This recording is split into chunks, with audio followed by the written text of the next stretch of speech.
बात बढ़ जाएगी अगर तफसील से बयान करूं। और यह सच है, खातून जन्नत बेटों से पहले करबला पहुंची, बेटों से पहले करबला खातून जन्नत पहुंच गई हैं। मां मां होती है, खुदा की कसम मां जैसा दिल नहीं मिलेगा। लिख लो मेरी बात को, हर कोई तुम्हें प्यार देगा, लेकिन तुम्हारे दर्द को दूर से महसूस करने वाली सिर्फ मां होती है, सिर्फ मां होती है। जब 10 की सुबह आई, मेरे इमाम ने कहा अली अकबर जी बाबा बेटे 2 काम करने हैं, मैदान भी देख के आना है और करबला में अजान भी पढ़ के सुनानी है। आज तक हसन अजान पढ़ते थे, अली नमाज पढ़ाते थे, आज अकबर अजान पढ़ेगा, हुसैन नमाज पढ़ाएगा। अल्लाह अकबर। अकबर कौन है? अकबर शबीह पैगंबर है। अकबर वो है जिसके चेहरे में नबी का चेहरा नजर आता था। अकबर वो है जिसके जलवों में नबी के जलवे दिखते थे। ये हुसैन का वो बेटा है कि जब मदीने वालों को हुजूर की याद आती, इकट्ठे होकर हुसैन की चौखट पे आते, कहते अपना शहजादा भेजे। क्या हुआ? आज हुजूर की याद तड़पा रही है। लोग दरवाजे पे खड़े होते, अली अकबर निकलते, उनके चेहरे को देख के कलेजे ठंडे कर लेते। मैंने तो यहां तक तारीख में पढ़ा है, जब इमाम हसन के बेटे हजरत कासिम अली अकबर, हजरत अली अकबर हुसैन के बेटे, ये दोनों चचाजाद भाई हाथ पकड़ के निकलते थे बाजार से, लोग दुकानें बंद कर देते थे और कहा करते थे बंद कर दो दुकानें। वो देखो एक तस्वीर हसन आ रही है, दूसरी तस्वीर पैगंबर आ रही है। लोग काम छोड़ करके इनकी जियारत किया करते थे। फरमाते अकबर आज अजान तुझे देनी है, नमाज मुझे पढ़ानी है, जा बेटे अजान भी पढ़ के सुनाना है, करबला का मैदान भी देख के आना है। अल्लाह अकबर। अजान देने के लिए अली अकबर करबला के मैदान में गए हैं, अजान देख करके वापस आ रहे हैं। जब वापस आए, किसी की हिचकियों की आवाज आ रही है, कोई रो रहा है। आपने चारों तरफ निगाह दौड़ाई, उस जमीन पर जहां मेरे हुसैन को गिरना है, जहां मेरे हुसैन को घोड़े से नीचे आना। नारे तकबीर। सारे लोग खड़े हो जाइए, सारे लोग खड़े हो, अदब के साथ खड़े हो जाए। नारे तकबीर। बुलंद आवाज से जवाब दें, आले रसूल हुजूर सईद मिल्लत हुजूर शहजादे ताहिर मिल्लत की आमद आमद है। नारे तकबीर, नारे रिसालत, आमदे हुजूर सईद मिल्लत शहजादे हुजूर ताहिर मिल्लत। नारे तकबीर, नारे रिसालत। हजरात आप देखें बिलग्राम शरीफ की सरजमीन से हुजूर ताहिर मिल्लत की यादगार बन करके आले रसूल सदी सरकार हुजूर सईद मिल्लत की आमद आमद हो गई है। आप हजरात से गुजारिश है कि हुजूर भाई एक कुर्सी दे दो।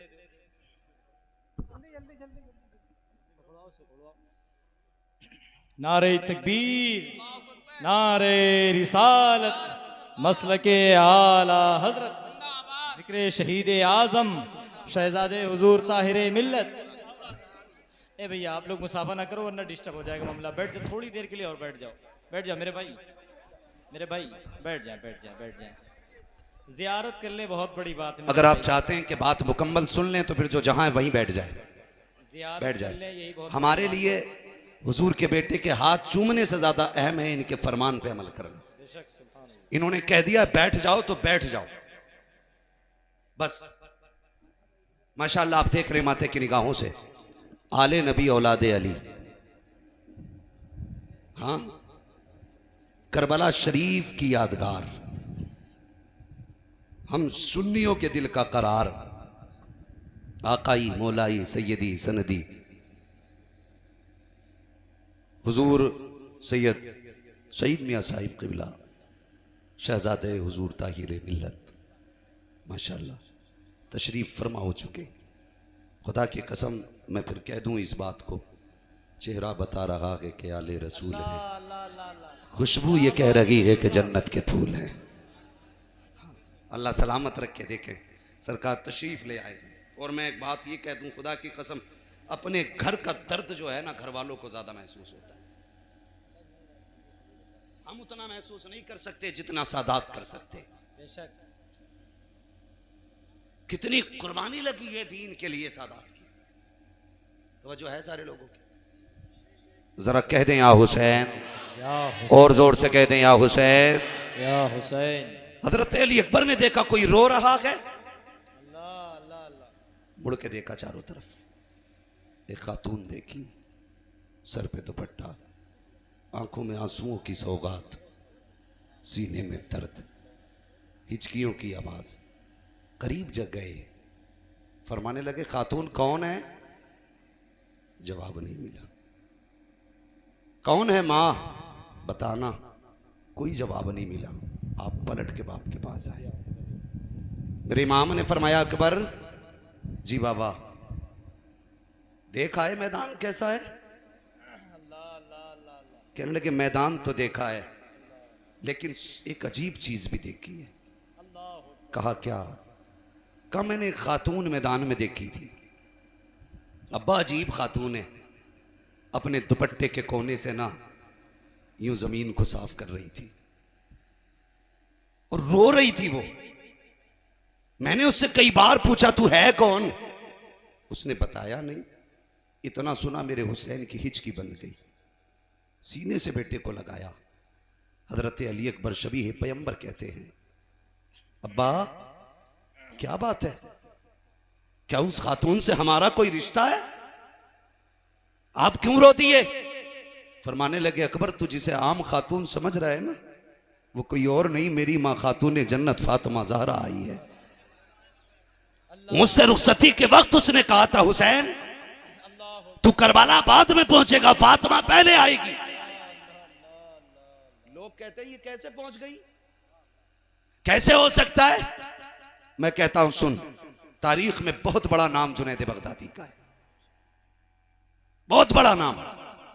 उलमा फरमाते हैं जैसे जिब्रील का फरिश्तों के बीच में मकाम है, ऐसा ही वलियों के बीच में हजरत जुनैद बगदादी का मकाम है। जुनैद बगदादी खुद ये कहते मैं शिकार के लिए गया, मैंने एक हिरन का शिकार किया। सुने सारे लोग तवज्जो से। कहते मैंने जब हिरन का शिकार किया ना, तो हिरन का शिकार करने के बाद मैंने उसको ज़िबा किया। ज़िबा करके मैंने गला काटा, हड्डियां गोश्त बोटियां बना दी। कहते हैं जो दिल निकला ना, मैंने दिल एक तरफ निकाल के रख दिया। अल्लाह करे ये मेरी बात आपके जहन में उतर जाए। कहते मैंने निकाल के रख दिया और ये सोच के निकाला कि इसको बाद में भून के खाऊंगा। कहते ये सोच के मैंने दिल अलग रखा। कहते मैं बोटी बना रहा था कि इतने में एक हिरन का बच्चा आ रहा था, छोटा सा बच्चा। कहते मैं उन्हें उसे देखा, मैंने देखा अजीब बच्चा, ये तो एक छोटा सा बच्चा इधर चला रहा है, हिरन का बच्चा है। मैं पहले सोच रहा था इसको डर नहीं लग रहा इंसान से। कहते हैं जब वो बच्चा करीब आया ना, तो हिरन का कटा हुआ सर मेरे पास रखा था। उस हिरन के बच्चे ने आके अपना मुंह उस कटे गले पे रख दिया। कहते हैं तब मेरी समझ में आया ये कोई और नहीं है, जो कट गई है ये माँ है, और जो गर्दन रख के बैठा ये बच्चा है। कहने लगे तब मुझे पता चला ये इस हिरन का बच्चा है। कहने लगे बच्चा इतना छोटा था कि मुझे ये शक पैदा हुआ अगर ये छोड़ दिया गया, अभी से पालेगा कौन, दूध कौन पिलाएगा, ये भूखा मर जाएगा। तड़प तड़प के मरने से बेहतर ये कैसे भी ज़िबा कर लूं। कहते हैं ये सोच के मैंने उसको लिटाया पकड़ के और छुरी उसके गले के करीब लाया। कहते हैं कि बकरी के गोश्त की बोटियां बोटियां बन गई थी। मैंने वो जो दिल रखा था ना बचा के, कहते हैं जब मैं छुरी उठा के बच्चे की तरफ चलाना, तो वो हिरन का दिल आके मेरी कलाई से ऐसे चिपक गया जैसे कि लोहा चिमक से चिपक जाया करता है। कहते कलाई से आके चिपक गया। मैंने उसको छुटाया, फिर छुरी चलाई, फिर छुटाया, फिर चिपका। कहते हैं 11 मरतबा आके उस दिल ने मेरी कलाई को थामा। कहते हैं 12वीं मरतबा जब मैंने छुरी उठाई है और जब गला काटना चाहा है, तो फिर वो मेरी कलाई पे नहीं आया, बल्कि मेरी छुरी के धार से आके लग जाता है और कहता जुनैद अगर ज़िबा करना है तो मुझे ज़िबा कर दे, मेरे बच्चे के गले पे छुरी ना चलाना। जुनैद बगदादी कहते हैं अगर जानवर को बच्चे इतने प्यारे हैं तो फिर अशरफुल मखलूकात को बच्चे कितने प्यारे होंगे। तेरी मेरी माँ को लाल इतने प्यारे हैं तो फिर खातून जन्नत को अपने लाल कितने प्यारे होंगे, सैयदा फातिमा को अपने लाल कितने प्यारे होंगे। तारीख गवाह है, कई बार कम बदबख्त लोग कहते हैं अगर इन्हें पता था शहीद होना है तो इन्होंने बचाया क्यों नहीं, उन्हें बताया क्यों नहीं, उन्हें रोका क्यों नहीं। मैंने कहा तुम नहीं जानते हो तो कान खोल के सुन लो, डीएम हो या एसडीएम हो वो ये जानता है अगर बेटे को कोई डिग्री दिलानी है तो पहले उसको इम्तिहान दिलाना पड़ेगा। जब तक इम्तिहान नहीं देगा उस वक्त तक कोई डिग्री नहीं मिलेगी, और जब डिग्री नहीं होगी मनसब नहीं मिलेगा। और यार जब आज का IAS IPS अपने बेटे को इम्तिहान दिला करके डिग्री दिलाता है, तो फिर मेरा अली, मेरी खातून सैयदा तैयबा ताहिरा खातून जन्नत हजरत फातिमा, वो कैसे बच्चों को पीछे रखती? उन्होंने कहा शहजादे जितना बड़ा इम्तिहान होगा अल्लाह उतना की बड़ा तुमको मकाम अता फरमा देगा। ये वजह थी।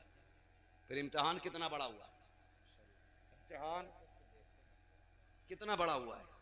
फिर इम्तिहान इतना बड़ा हुआ कि किसी घर से एक जनाजा उठ जाए तो लोगों के कलेजे पानी हो जाते हैं, लोगों के कलेजे पित्ते हो जाते हैं। और 2 जनाजे उठ जाएं इलाका गम में आ जाता है। सलाम करो अली के उस घराने को, 1 नहीं 2 नहीं 72 लाशें सामने पड़ी हैं, लेकिन ज़ैनब की 1 रकात कज़ा नहीं हुई है।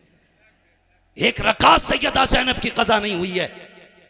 कज़ा छोड़िए साहिब, जब ख़वातीन रो रही थी शहादत के बाद, घोड़े दौड़ रहे थे लाशों पे, तब अली की बेटी ने कहा था जो होना है वो होगा, खबरदार असर की नमाज कज़ा नहीं होनी चाहिए किसी की। ये सैयदा ज़ैनब ऐलान कर रही थी। यजीदी शराब की मौज में थे, अली के घर वाले तयम्मुम करके नमाजें पढ़ रहे थे, तयम्मुम कर करके नमाजें पढ़ रहे थे अली के घर वाले।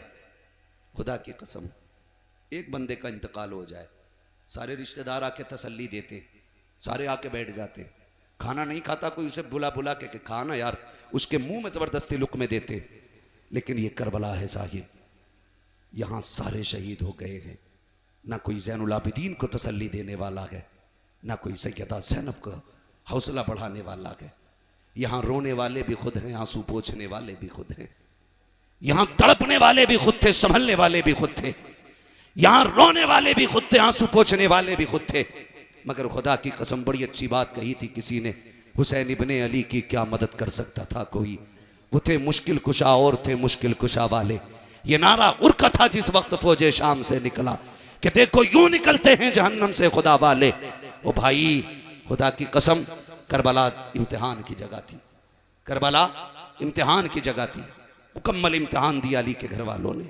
बात लंबी होगी, मैं आपसे बता दूं, आज ना सिर्फ इतना आपसे कहूँगा, पूरी तारीख पलट डालिए, पूरी तारीख पलट दीजिए, कहीं तुम्हें नहीं मिलेगा अली की बेटियों ने अपने सर के दुपट्टे उतारे हों, नहीं मिलेगा। दुपट्टे उन्होंने उतारे हों, छीने गए या ना छीने गए ये अलग मसला है, खुद से उन्होंने चादरें नहीं उतरने दी। मुझे बताओ 10 मुहर्रम के नाम पर तेरी मेरी बेटी तख्त देखने जाए, ताजिया देखने जाए, मेहंदी लेके जाए, मुझे तो कोई फर्क नहीं पड़ता, लेकिन यकीनन सैयदा ज़ैनब के दिल पे ज़रूर छुरी चलती होगी कि मैंने इस उम्मत के लिए अपना कुर्बान किया था ख़ानदान, और सर से चादर नहीं सरकने दी थी।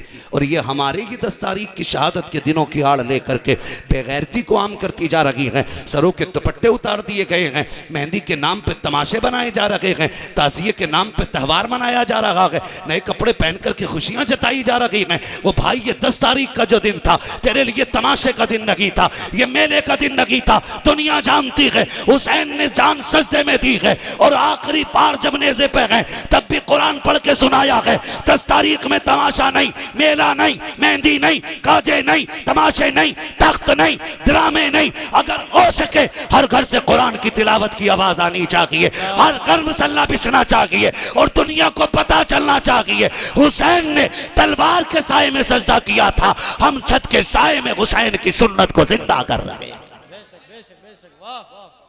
इसी का नाम मसलके आला हजरत है। लेकिन कौन पढ़े कुरान? जिसे आता हो, जिसे कुरान आता है वही तो पढ़ेगा, जिसने कभी सीखा ही नहीं तो वो क्या खाक पढ़ेगा? अल्लाह माफ करे, मैं पूरी जिम्मेदारी के साथ कहता हूं आपसे, आज जो भी खिदमत हो रही है ना कुरान की, ये मदरसे कर रहे हैं हमारे, और इन मदरसे वाले अल्लाह इन लोगों को सलामत रखे, 6-6, 8-8 हजार तनख्वाह दे रहे हैं हम इन्हें, और ये पकड़ पकड़ के कुरान पढ़ा रहे हैं हमें, जबरदस्ती हमें कुरान पढ़ाते ही है। 10 मिनट निकाल ले, 5 मिनट निकाल ले, आजा, थोड़ा टाइम निकाल के आ जाया कर। कहता शाम तक आता हूं काम करके। वो कहता कोई बात नहीं, मैं तेरे लिए ईशा के बाद तैयार हूं। आधा घंटा पारा लेके बैठ जाया कर, कुरान सीख ले। क्या मिलेगा इसको? इसको मिले या ना मिले, लेकिन ये जानता है अगर तूने कुरान पढ़ लिया और इसका आदी हो गया, जब तू कब्र में पहुंचेगा अंधेरा नहीं होगा, पुलसिरात पे पहुंचेगा अकेला नहीं होगा, हश्र में पहुंचेगा प्यासा नहीं होगा। यही कुरान कब्र में भी साथी बनेगा, हश्र में भी साथी बनेगा, पुलसिरात पे भी साथी बनेगा। प्यास के माहौल में तेरी प्यास बुझाने के लिए यही कुरान हौज़े कौसर से पानी लाएगा। इसलिए ये तो ये चाहते हैं तुम कुरान के साथी बन जाओ, कुरान तुम्हारा साथी बन जाओ। यही है ना। लोग कहते हैं हुसैन ने नेज़े पे कुरान पढ़ा, ताज्जुब है। मैंने कहा कोई ताज्जुब नहीं, कोई ताज्जुब नहीं। हुसैन ने नेज़े पे कुरान पढ़ा तो क्या ताज्जुब है? आप कहेंगे क्यों? मैं कहूंगा जिसकी मां एक एक लम्हा जिसे कुरान पढ़ के सुनाती रही हो, उस बेटे का हक बनता है कि वो नेज़े पे कुरान पढ़ के सुनाए। क्या बात है, वाह वाह वाह मुफ्ती साहब। जिसकी मां ने लोरियां कुरान सुना के दी हो, दूध कुरान पढ़ के पिलाया हो, जिसकी मां ने झूले कुरान पढ़ के झुलाया हो, उस बेटे का हक बनता है कि वो नेज़े पे चढ़ के कुरान पढ़ के सुनाए और जमाने को बताए, लोगों माएँ फातिमा ज़हरा होती हैं तो बेटे नेज़ों पे चढ़ने वाले कुरान के कारी होते हैं। लेकिन जब हम ही नहीं जानते तो हमारा बच्चा कुरान पढ़ेगा। 1 2 3 4 5 6 7 8 9 10 पूरी गिनती सुना देगा 100 तक। हाँ 100 तक गिनती सुना देगा। कह रहा देखो मेरे लोंडे को 4 जानवरों के नाम याद हैं, सुन लो मेरे लल्ला से। हाँ उनने सारे गिना दिए, हमें तो आते ही नहीं भाई। नहीं आती है तो नहीं आती भाई, इसमें क्या डींगे मारनी है। उसको 10 याद भी है, शायद हमें 10 भी याद ना हो। चलो सुना दिए उसने, मगर अफसोस की बात है तेरे 10 साल के बच्चे को 10 जानवरों के नाम याद है, तू 58 साल का हो गया, तुझे आज तक कुरान की 10 सूरतें याद नहीं हुई। गैरत नहीं आती है हमें? गैरत आनी चाहिए। नमाज जनाजा हो रही है, 30 लोग नमाज में खड़े और 90 लोग बाहर खड़े। अब यार तुम क्यों नहीं आ रहे? क्या मैं आती ना? तुझे आए या ना आए तेरी भी पढ़ी जानी है। ये सुन कान खोल, तेरी भी पढ़ी जाएगी। इसलिए पहले तैयारी कर, तू दूसरों की पढ़ लिया कर ताकि लोग तेरे जनाजे में शामिल हो सके। अगर तू नहीं पढ़ेगा तो फिर उम्मीद ना रखना कि तू बदी का बीज बोए और नेकी का फल काटेगा। ये कमजोरी है। अल्लाह सलामत रखे। हमारे इमाम साहब, क्या नाम है उनका? गुलाम मुस्तफा साहब, इदारा कायम किया आपकी बस्ती में, मदरसा बनाया कि नहीं? खुशी की बात है कि नहीं? बोलो नौजवानों, बोलो है कि नहीं खुशी की बात? अल्लाह इस इदारे के जरिए हर घर में कुरान के कारी पैदा फरमा दे, दीन के आलिम पैदा फरमा दे। अल्लाह करे इस कुरान के जरिए हमारे कब्रिस्तान में बरकतें नाजिल हो। तुम नहीं जानते हो, फरमाएगा जिस जमीन पे कुरान पढ़ा जाता है उस जमीन पे अल्लाह का अजाब नहीं आता है। एक बंदा कुरान पढ़े तो अजाब नहीं आता। जिस इदारे में रोज सैकड़ों बच्चे बिस्मिल्लाह पढ़ते हों, कुरान की तिलावत करते हो, अल्लाह उस बस्ती में कितनी रहमत नाजिल फरमाएगा। आप लोगों की जिम्मेदारी है कि अपने इस इदारे की खिदमत करें और मजबूती से इसके साथ खड़े हो जाएं। खास करके वो नौजवान जो महीने में 10,000, 20,000, 30,000, 50,000 कमाते हैं, उनसे मैं कहता हूं अगर 1,000 कमाते हो ना, महीने में 100 रुपए निकाल दो। 20,000 कमाते हो 200 निकाल लो। अगर महीने में 1,00,000 कमाते हो तो फिर निकाल लो, 5-6 हज़ार निकाल लो। ज़कात के तौर पे नहीं, इमदाद के तौर पे कह दो ये मेरी तरफ से कुरान वालों के लिए है। फिर दावा है मेरा, खुदा की कसम दुनिया घूम आना, जहां हाथ से तुम्हें तोड़ने के लिए आएंगे वहां कुरान वालों की दुआएं तुम्हें बचाने के लिए आ जाएंगे। अल्लाह अल्लाह। वहीं कुरान वालों की दुआएं तुम्हें आके बचाएंगी। कई बार बिल्डिंग से गिरा, बच गया। कैसे बचा? का हाथ में सरिया आ गया। मैंने कहा इतना ही होशियार था तो गिरा ही क्यों? कह रहा गिरते गिरते तार पकड़ लिया मैंने, जबकि होश नहीं था जनाब को। पैर फिसला था तभी कपड़े खराब हो गए थे, लेकिन फिर भी टंगे रह गए। कह रहे यार क्या मैंने तार पकड़ लिया। तार तूने नहीं पकड़ा, तू तो गिर गया था, किसी की दुआओं ने बढ़ के तुझे संभाल लिया था। किसी की हुई मदद तेरे काम आ गई। तेरे होश तो बाख्ता हो गए थे, जब तेरा पैर फिसला था तू खत्म था, लेकिन किसी ने आके तेरी कलाई पकड़ी, तार पकड़ा दिया और कहा दुख ना कर, जब तक तू हमारे बंदों के काम आएगा हमारी रहमतें तेरे काम आती रहे। क्या बात है, किया करते रहा करो, ये काम आती रहती है। करेंगे इंशाअल्लाह। अपने इस इदारे में तालीम अच्छी कीजिए, बच्चों को पढ़ाइए, कुरान सिखाइए, दीन सिखाइए और अपने इदारों से मोहब्बत कीजिए। ये इदारे हैं इंशाअल्लाह जो हमारी नस्लों में कुरान के कारी पैदा फरमाएंगे।